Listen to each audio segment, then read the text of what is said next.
first road stage of this year's Tour de France. It's a relatively modest 166 kilometres, setting off from the site of yesterday's opening time trial in Utrecht and heading off in search of the sea.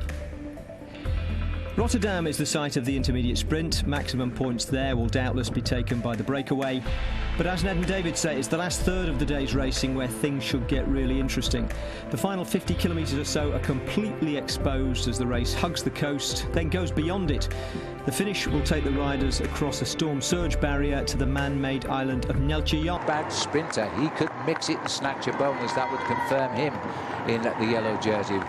That's Cancellara over on the right-hand side in the white jersey with the black base to it. Now, he is a very canny rider. He's the only man from his team, Trek Factory Racing, in this group, and he will be riding freelance. He will have not done too much work in this breakaway group because of the fact that he's isolated, and he will try and take advantage. I would expect, in fact, I'm seeing him right now trying to move up to the back wheel of Peter Sagan. He will try and judge his sprint on somebody else. He knows all he needs is third place, because third place will give him 4-second time bonus, and that would give him the yellow jersey.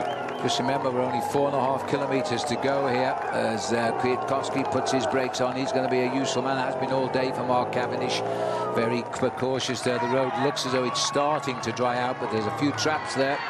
That is a fantastic backdrop for a bike race. These dikes were introduced to control the floodplains here. You see the water being let out into the North Sea here, and the oyster beds, and they control the levels. Otherwise, we'd all be underwater in this part of the world, because we are actually racing officially below sea level.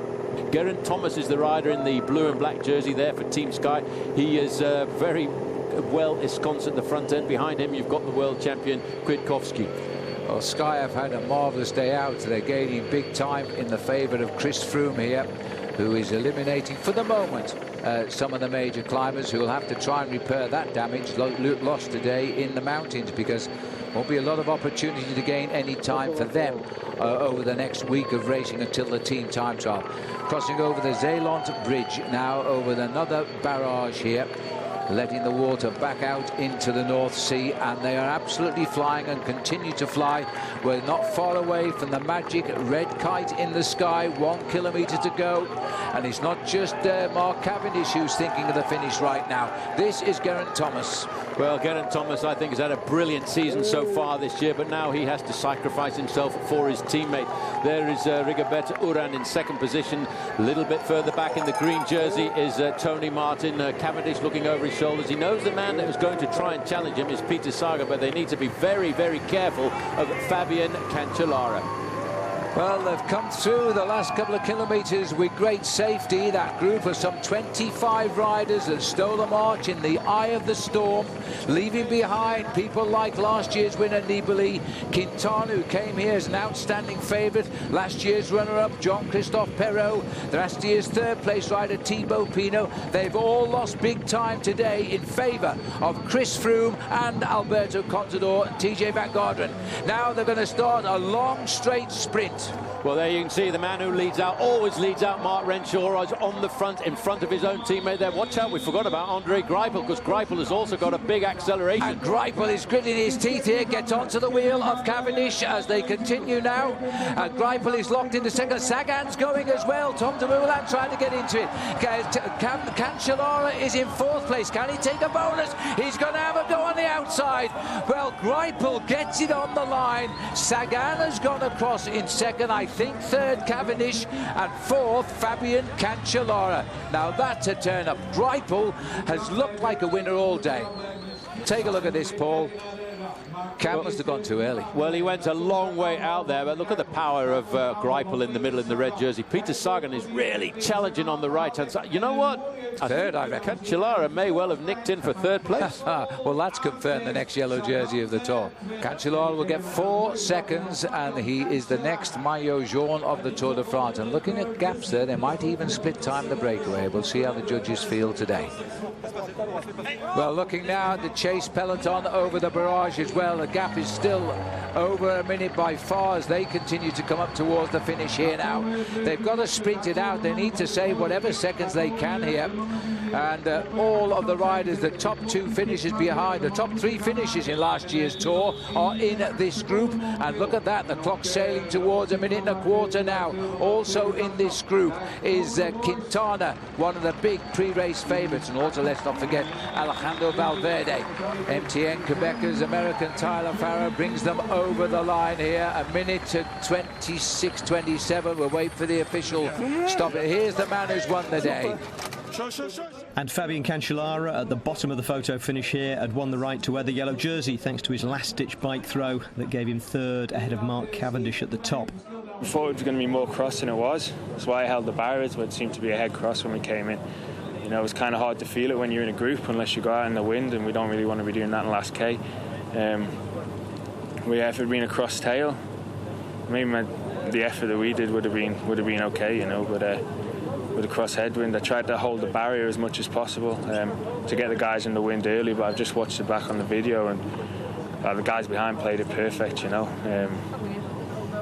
Yeah, I could have given them a lead out. I reckon I could get a job as a lead out man forward than that. So. Let's recap the result then. Greipel, Sagan, Cancellara, Cavendish, as we saw on that photo finish. Chris Froome came in 7th behind a couple of BMC riders, with Tom Dumoulin 8th, Tony Martin 9th and Warren Barguil 10th. And behind 10th was a 4-second gap. TJ Van Garderen was on the wrong side of it, as was Alberto Contador. Although, of course, in the grand scheme of things, they were on the right side of the much larger split, which saw Thibaut Pinot, Vincenzo Nibali and Nairo Quintana, among others, lose a minute 28 on the first flat road stage of the Tour. So Andre Greipel continues his sequence of winning at least a Tour stage every year since 2011 and takes the green jersey in the process. I think we can really be proud of this performance. The team was there when I needed them, and yeah, at the end I had the legs to get it to the line, and yeah, of course we are really proud of it. Were you surprised by the way Etixx Quick-Step rode in the final? No, I think they had the GC guy get there, they had the sprinter there, and Tony Martin could have go for the yellow jersey normally. So they were there with 6 guys, and or 7 maybe. So it was the strongest number of teams there. So we were focused on them, and we were sure that they're going to launch the sprint. But yeah, of course, I'm happy that I was able to pass. Well, he had his eye on the yellow jersey yesterday and came up just short, Fabian Cancellara. And going into the home straight against Cavendish, Greipel and Sagan, he must have thought his chances of snagging the bonus seconds he needed today were pretty slim, which they were. I had those 3 sprinters there, and I said, I need to go somewhere, but I didn't know where, left or right, and then I thought I had to go right, but that was actually the long way, and I think, yeah, not my best sprint, but for sure this sprint what I needed to get yellow. That's what actually was counting. 3rd place and yellow, that's nice. So here are the post-stage 2 standings. Fabian Cancellara leads Tony Martin by 3/4 of that 4-second bonus he picked up today.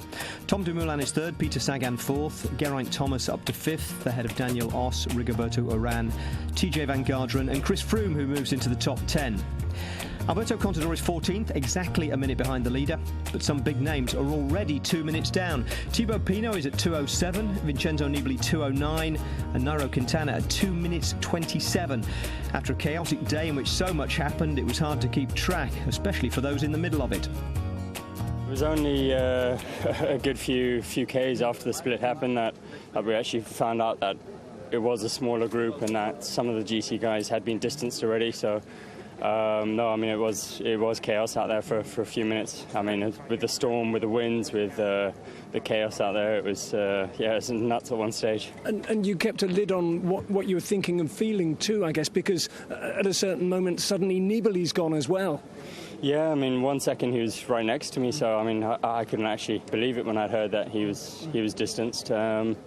But yeah, I mean that's that's the nature of the racing up here in Holland for you. Ero davanti, poi sono riuscito a rimanere in piedi, ma cosa potevo fare di più? Poi per giunta ho anche forato e si corre in bici, queste cose succedono. I'm just glad it worked out the way it did, that I had the support from my teammates when I really needed it, and in the final, being in the final split with G and Yogi, they did a great job keeping me up there, and yeah, I mean 2 days down now, and I couldn't have hoped for much more at this stage.